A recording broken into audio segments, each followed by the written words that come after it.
আসসালামু আলাইকুম প্রিয় দর্শক, welcome back to my channel Fatema Akter and family blogs. আশা করছি আপনারা সকলে ভালো আছেন, আল্লাহর রহমতে আমিও ভালো আছি। প্রিয় দর্শক, দেখুন কই মাছ ভাজা করে নিয়েছি। আমি অল্প কয়টা কই মাছ হচ্ছে, গতকালও কই মাছ রান্না করেছিলাম কাঁচা কলা দিয়ে, অনেক টেস্ট হয়েছে। আজকে আমি আবার রান্না করছি, রেসিপিটা খুব টেস্ট হয়েছিল কালকে, তাই আমি ভাবলাম যে এটা শেয়ার করবো আজকে আবার রান্না করছি।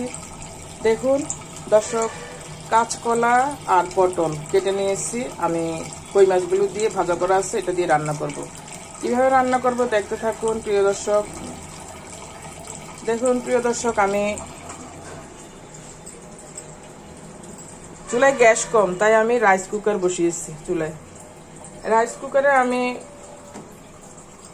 এখানে দেখুন পাকোড়া তৈরি করেছিলাম, সে তেলটা আছে, আবার নর্মালও একটু দিয়েছি, তেলটা দিয়ে দিচ্ছি। পেঁয়াজ দিয়ে রেখেছি আগে থেকে।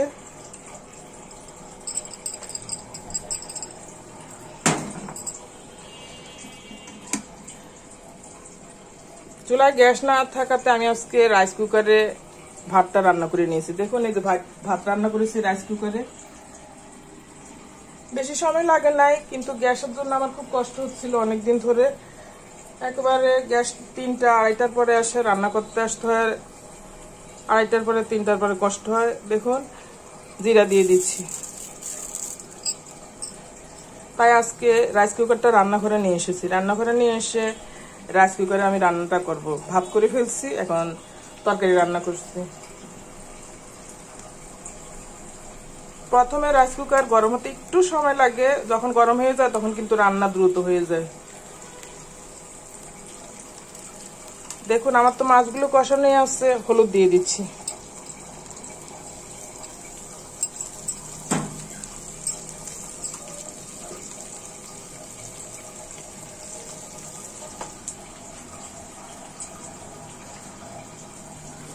মাছগুলো সরিয়ে নিচ্ছি তরকারির উপর থেকে। মাছগুলো হলুদ লবণ মাখিয়ে জিরার ফোড়ন দিয়ে আমি ভাজা করে নিয়েছি।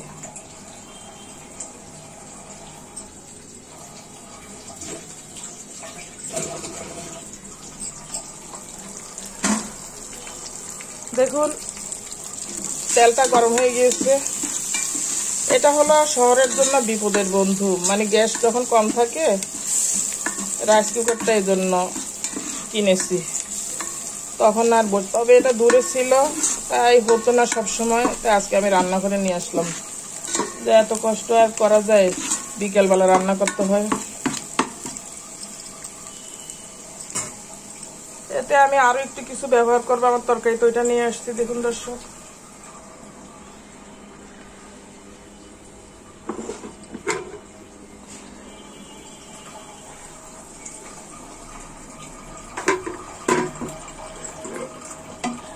এখানে আমার রান্না করা কিছু কলার থোড় আছে, আর সামান্য একটু কাঁচা কাঁঠালও আছে সাথে ব্লেন্ডার করা, এটা আমি আমার রেসিপির সাথে অ্যাড করব। নিয়ে আসলাম, একটু পানি দিয়ে নেই, তাহলে এটা তুলে নিতে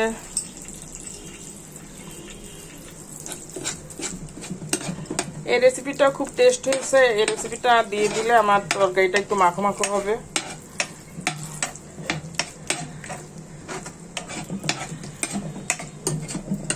তুলে নিয়েছি পানি দিয়ে।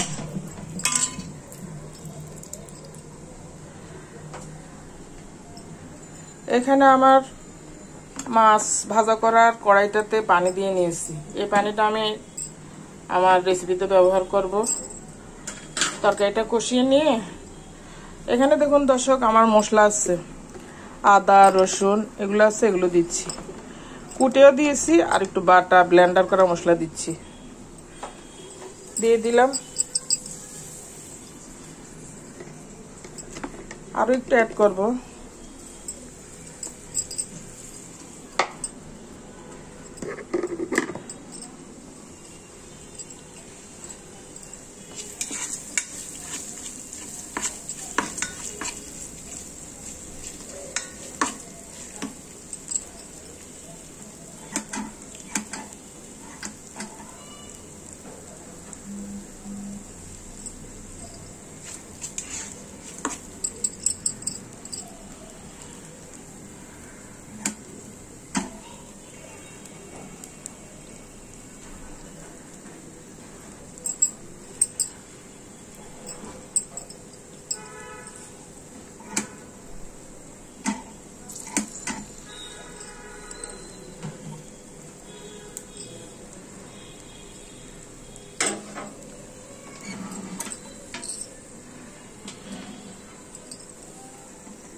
রাইস কুকারে একটা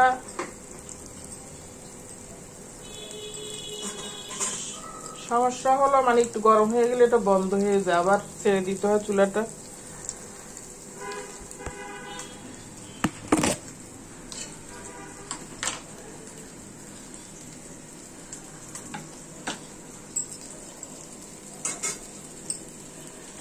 এখানে দেখুন আমার একটু কাঁচা কাঁঠাল আছে ব্লেন্ডার করা, এটার সাথে আদাও আছে, সাথে আদা রসুন এগুলো আছে, তাই এখান থেকে একটু দিয়ে দিচ্ছি।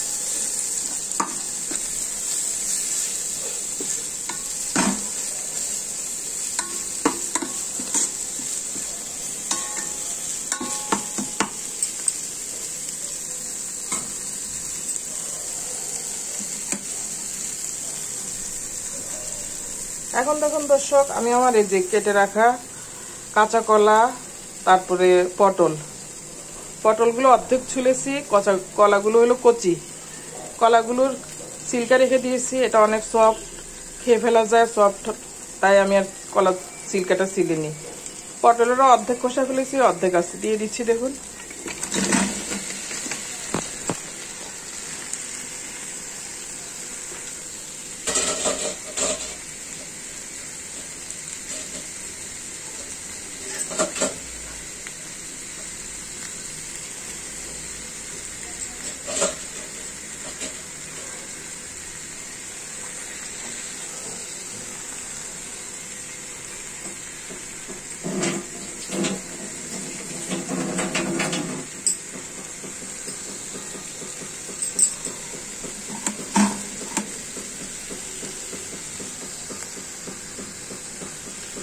নেড়ে দিব।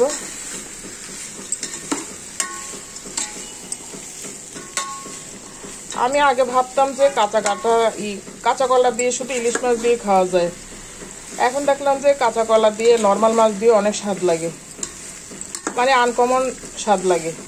আমরা তো এই কাঁচা কলা আনে না বাজার থেকে, আর বাজারের কাঁচা কলাগুলা খোসা তো মোটা হয়ে যায়, শুধু ভিতরেরটা নেওয়া যায়। আর এটা মানে খোসা টোসা দিয়েছি, আমার এত টেস্ট হয়েছে তরকারিটা। কালকে আমার বাচ্চাও খেয়ে ফেলছে, আবার আরেকদিন আমার বোন আসছিল, রান্না করছিলাম, ও বললো তরকারিটা তো স্বাদ হয়েছে অনেক। তাই আজ আমি আবার কাঁচা কলা দিয়ে কই মাছ দিয়ে আমি রেসিপিটা তৈরি করব।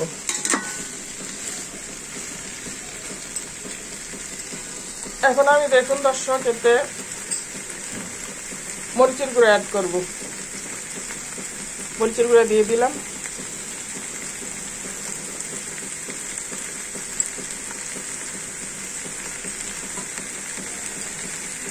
লবণ অ্যাড করব।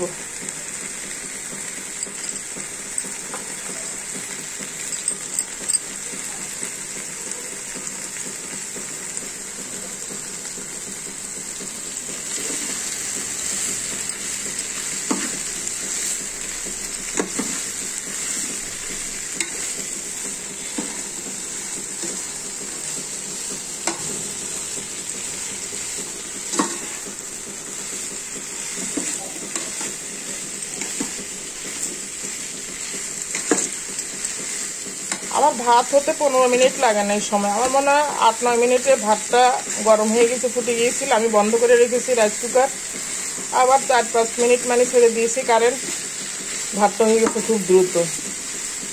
অনেকদিন পরে রাইস কুকারে রান্না করছি, আগে রান্না করতাম ফাঁকে ফাঁকে গ্যাস না থাকলে, তো আজকে দেখলাম যে একদম ভালো লাগছে না, বেশ কিছুদিন গ্যাস থাকে না দুপুরবেলা।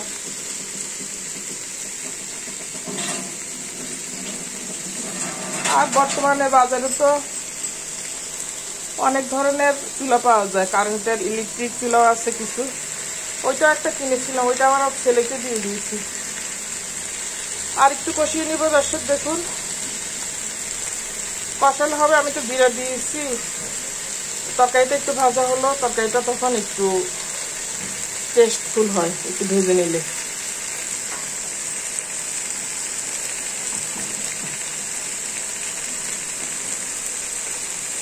দেখুন এখানে বিরিয়ানির মশলা দিচ্ছি, অল্প একটু, আর একটু দিচ্ছি।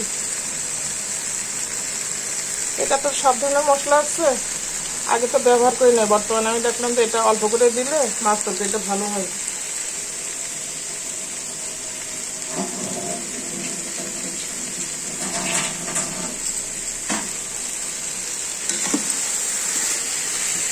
দেখুন গরম হয়েছে, গরম হয়ে গেলে আবার রাইস কুকার বন্ধ হয়ে যায়, তখন আপনার কারেন্টের খরচটা কম হয়। কিন্তু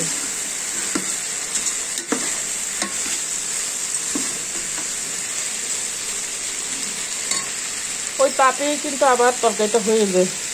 আমার তাপে ছেড়ে দিব।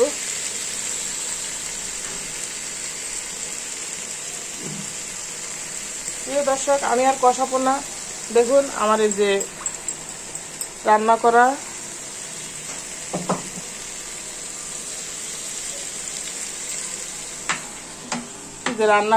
কলার থোড়, আবার কাঁচা কাঁঠাল আছে, এটা একটু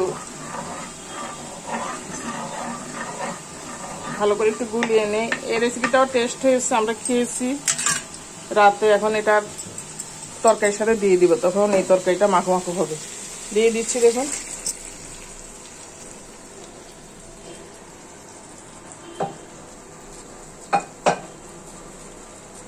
কালকে আমি এখান থেকে একটু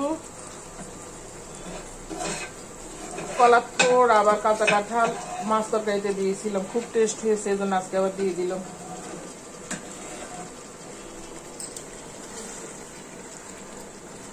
দেখুন কেমন একটা ঘন হয়েছে, এটা অনেক টেস্ট হয় তরকারিটা। আমি কালকে একবার রান্না করছি এইভাবে।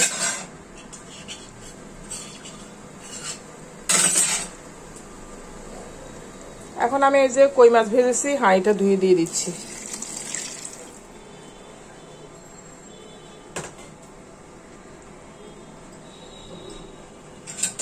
নেড়ে দিব। দেখুন কি নাইস হয়েছে। অল্প পরিমাণ কই মাছ দিয়ে কাঁচা কলা পটল রেসিপি।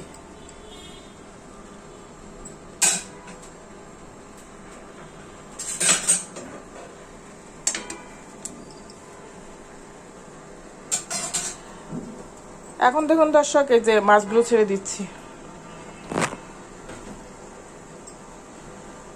ভেজে রাখা কই মাছগুলো দিয়ে দিচ্ছি।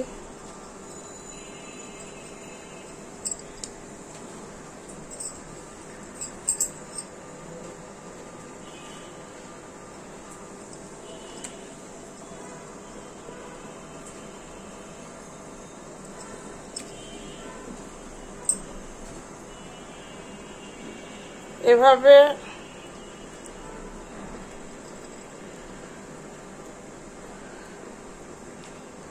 কাঁচা কলা দিয়ে পটল দিয়ে যে কোনো মাছ দিয়ে রান্না করতে পারেন। আমি কই মাছ দিয়ে রান্না করছি, কালকেও রান্না করেছিলাম, অনেক স্বাদ হয়েছে, তাই আজকে আবার রান্না করলাম।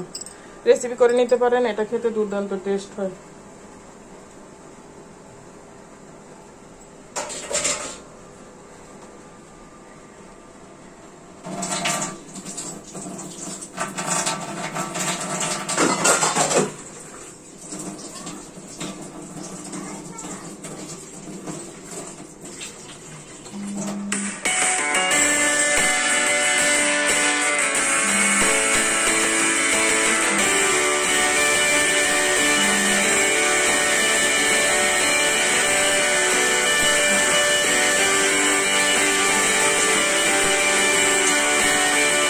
দেখুন আমার কিন্তু তরকারিটা গরম হয়ে যাচ্ছে। ঢাকনাটা তুলে দিচ্ছি, ঢেকে দিচ্ছি।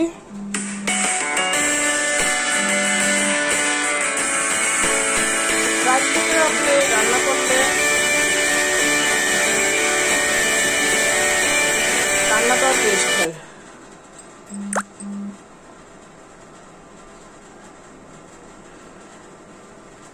আপনার রাইস কুকারে যখন তরকারিটা গরম হয়ে যাবে, তারপরে আপনি বন্ধ করে দিতে পারেন। 5 মিনিট বন্ধ করে রাখলে তারপরে আবার 5 মিনিট ছেড়ে দিলেন, তরকারি হয়ে যায় সহজে।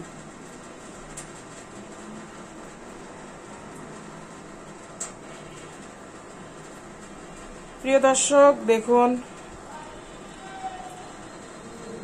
পৃথিবীটা একটু কথা বলি, তরকারিটা হতে থাক। দেখুন গরম হয়ে আসছে তরকারিটা, এই যে ফুটে আসছে, আর একটু সময় লাগবে। প্রিয় দর্শক, পৃথিবীটা একটা পরীক্ষা ক্ষেত্র আমাদের জন্য, সকল মানুষের জন্য। আর যারা আল্লাহকে বিশ্বাস করেন, যারা ইসলাম ধর্ম দীক্ষিত, যারা মুসলিম, তাদের জন্য কিন্তু পৃথিবীটা আল্লাহর কাছে পরীক্ষা ক্ষেত্র। এখানে আপনাকে আল্লাহ পাক পরীক্ষা করার জন্য পৃথিবীতে ছেড়ে দিয়েছে। আপনি যদি এই পরীক্ষায় জিতেন, তাহলে আপনি পরকালীন চিরস্থায়ী জান্নাত লাভ করবেন। প্রিয় দর্শক,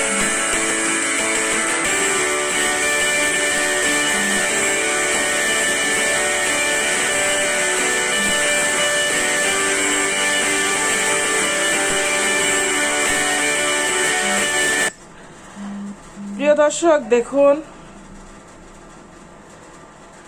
আমরা অনেকে মনে করি কি পৃথিবীর সুখটাই আমাদের শ্রেষ্ঠ সুখ। আমি ইউটিউবে কয়েকদিন আগে দেখলাম যে একজন পোস্টে লিখেছে, স্বামীর সুখটা স্বর্গীয় সুখ। তাহলে স্ত্রীর সুখটা কি স্বর্গীয় সুখ না স্বামীদের জন্য? দেখুন, স্বর্গীয় সুখ বলতে বোঝায় আল্লাহর পরকালীন সুখ। আল্লাহ বেহেশতে যারা স্বর্গবাসী হবে তাদের জন্য কিন্তু সেখানে অনেক ধরনের সুখ রেডি করে রেখেছে। শুধু স্বামীর সুখটাই স্বর্গীয় সুখ না, ওইখানে একজন সাথী থাকবে না। ওইখানে যে বেহেশতি হবে তার জন্য আল্লাহ পাক একজন পুরুষের জন্য 70 জন নারী নির্ধারণ করবে, সেবিকা। একজন আরেকজনকে দেখলে আনন্দিত হবে। ওনারা এত সুন্দর থাকবে, ওনাদের শরীরের ভিতরের অবয়ব পর্যন্ত দেখা যাবে, রেশমের কাপড় পরিহিত থাকবে বেহেশতি নারীরা, বেহেশতি পুরুষরা। আপনিও যদি বেহেশতি পুরুষ হিসাবে যেতে পারেন, আপনিও ওরকম বেহেশতি হয়ে যাবেন। সেই বেহেশত যে খালি একমাত্র স্বর্গীয় সুখটা আপনি উপলব্ধি করতে পারবেন। পৃথিবীতে সে স্বর্গীয় সুখটা হয় না, এটা সাময়িক। এটা হলো নরনারীর সাময়িক চাহিদা। এই চাহিদাগুলো পুরুষরা গ্রহণ করার কিছুক্ষণ পরে আবার ভুলে যায়। মেয়েদের একই অবস্থা, সামান্য একটু আনন্দটা কিছুক্ষণ পরে ভুলে যায়। এটা কিন্তু একদম স্বর্গীয় সুখ না। আর স্বর্গীয় সুখটা আপনার জন্য চিরস্থায়ী হবে, যেটার থেকে আপনি সারাক্ষণ আনন্দ পেতে থাকবেন। সেখানে আপনার কোনো দুঃখ থাকবে না। কিন্তু আমাদের পরিবার জীবনে অনেক দুঃখ থাকে, স্বামীর সংসারে মেয়েদের দুঃখ থাকে অনেক। যতই সুখী বলেন না কেন আপনি, দেখবেন আপনার কাজকর্মে আপনার স্বামী যে কোনো হয়তো এই কাজটা হলো না, এই তোমার দ্বারা কি হবে, তুমি কাজটা শেষ করে নাই, ঘরে সারাদিন বসে কি করো, অথবা চাকরি করে আসলে আপনি কাজ করলে বলবেন যে সব মেয়েরাই তো করে, তুমি একা কি করছো। তখন দেখবেন আপনার মনের ভিতরে একটু কষ্ট লেগে যায়, একটু কষ্ট চলে আসে স্বামীর প্রতি। তো আমরা অনেকে বলি আর কি যে স্বামীর সুখ, স্বামী, এগুলো কিন্তু বলা উচিত না। এগুলো শুনতেও খারাপ লাগে, বলা উচিত না। অনেক অবিবাহিত বাচ্চা কাচ্চা থাকে, তারা এগুলো শুনে মনে করবে যে স্বামীর সাথে সংস্পর্শে গেলে, বিয়ে হলে ওইটাই বোধহয় আদর্শ জীবন, ওইটাই বোধহয় আনন্দ জীবন। এগুলা ভেবে অনেক অল্প বয়স্ক মেয়েরা, ছেলেরা অল্প বয়স থাকতে বিয়ে করে ফেলে, প্রতিষ্ঠিত হয় না, চাকরি করে না, লেখাপড়া শেষ করে না, পিতামাতা আঘাতপ্রাপ্ত হয়, পিতামাতা মেনে নিতে পারে না, পিতামাতার উপরে বার্ডেন হয়ে যায়। অনেকে লেখাপড়া করতেছে, ছেলেরা বিয়ে করে ফেলে, মা বাবা অনেক কষ্ট ফিল করে এসব কাজে। তাই প্রিয় দর্শক, স্বামী স্ত্রীর যে সুখ, এগুলো হলো সাময়িক, ক্ষণস্থায়ী। এগুলোকে অধিক কিছু মনে করবেন না। আপনার আসল সুখ হলো আল্লাহর ভালোবাসা, আল্লাহর সান্নিধ্য। আপনি যদি সারাদিনে আপনি আল্লাহকে বেশি স্মরণ করতে পারেন, সারাদিনে যদি আপনি আল্লাহর নির্দেশিত পথে চলতে পারেন, আল্লাহর নির্দেশিত কাজগুলো পালন করতে পারেন, তাহলে আপনি মনে করবেন আপনি সুখী। আল্লাহ আপনার দিকে দৃষ্টি দিয়েছে, আপনি আল্লাহর পথে চলতে পারতেছেন, আল্লাহ আপনাকে ভালোবাসতেছে, আপনি আল্লাহর পথে আছেন। তাই আসুন দর্শক, আমরা আল্লাহকে বেশি ভালোবাসি সকলের চেয়ে। পৃথিবীতে পিতা মাতা, ভাই বোন, স্বামী স্ত্রী, সন্তান, প্রতিবেশী, আত্মীয় স্বজন, ক্লাসমেট, বন্ধু বান্ধব, সকলের চেয়ে আল্লাহকে বেশি ভালোবাসি। আল্লাহর শান্তিটাকে আমরা শান্তি হিসাবে গ্রহণ করি, তাহলে আপনার মনটা অনেক ভালো লাগবে প্রিয় দর্শক। তাই এই ধরনের কথাগুলো ইউটিউবে প্রচার করবেন না। আর এগুলো হলো সাময়িক, এগুলো হলো স্বামী স্ত্রীর ভিতরে সাময়িক একটা চাহিদা, এগুলো তেমন কিছু না। সারাটা দিন দেখেন স্বামী স্ত্রীর বাচ্চা পালন করতে হয়, বাচ্চাদের লেখাপড়া করাতে হয়, বাচ্চাদের জন্য খাওয়া আনতে হয়, ঘর পরিষ্কার করতে হয়, রান্না করতে হয়, কত কাজ থাকে। আপনার সেই কাজগুলো ভালোভাবে সমাপন করুন, সেই কাজগুলো সুন্দরভাবে করুন দুইজনে মিলেমিশে। অনেক ফ্যামিলিতে আছে স্বামীরা একটা কাজ করে না, স্ত্রীদেরকে সহযোগিতা করে না। সেই ফ্যামিলিতে বলেন মেয়েটার কত কষ্ট হয় যে আমার স্বামীটা চাকরি করে আসছে, ঘরে কিন্তু এখন অবসর, একটু সহযোগিতা করে না। কিন্তু অনেক ফ্যামিলিতে স্বামীরা করে। তাই আসুন আমরা একজনের স্বামীর ভালো কিছু দেখে অন্য ছেলেরা আমরা ভালো হই, স্ত্রীদের যত্ন নেই, স্ত্রীর উপর জুলুম না করি, অন্যায় না করি এবং পরকালের কথা ভাবি। আরেকদিন দেখি যে একজন লিখেছে, আল্লাহ আমার স্বামীর সাথে শুধু আমাকে একা বেহেশতে নিন, আমার স্বামীকে বেহেশতে আর কোনো কাউকে দান করেন না। দেখেন সে কি স্বার্থপর, মেয়েটা কত স্বার্থপর। আল্লাহ পাক একটা মেয়েকে বেহেশতে নিলে 70টা স্পেশাল সাথী দিবে, আর একটা ছেলেকে বেহেশতে নিলে 70টা স্পেশাল সাথী দান করবে। ওই মেয়েটা বলতেছে কি আমার স্বামীকে শুধু আমাকে বেহেশতে নিন আমার স্বামীর সাথে, আর কাউকে দিয়েন না। ও কি শরীয়তের কথা বললো? এগুলো হলো ইসলাম যারা জানে না তারা এই ধরনের কথাবার্তা বলে, ইসলাম যারা মানতে পারে না তারা এই ধরনের উল্টাপাল্টা কথাগুলো বলে। এই ধরনের কথাবার্তাও বলবেন না।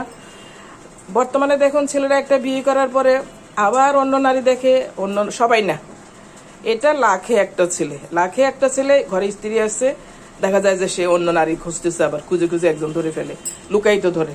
অনেকে স্ত্রী আছে, স্ত্রীর সম্মুখে নিয়ে আসে, স্ত্রীটাকে কষ্ট দেয়, নিজের জীবন তছনছ করে ফেলে। অনেকে স্ত্রীর পিছনে লুকায়িত রাখে, তার জীবনটা নষ্ট করে ফেলে। বর্তমান কি অতীতকালও যার ডাবল সংসার ছিল তারা সুখী ছিল না, তাদের জীবনে কষ্ট নেমে আসছে। আর যারা এক স্ত্রী নিয়ে বসবাস করছে তারা সুখী ছিল, তাদের কষ্ট ছিল না। বর্তমানেও যারা এই কাজগুলো করে তাদের ঘরে কিন্তু অভাব, অনটন, কষ্ট, দুঃখ, দুর্দশা অনেক কিছু থাকে।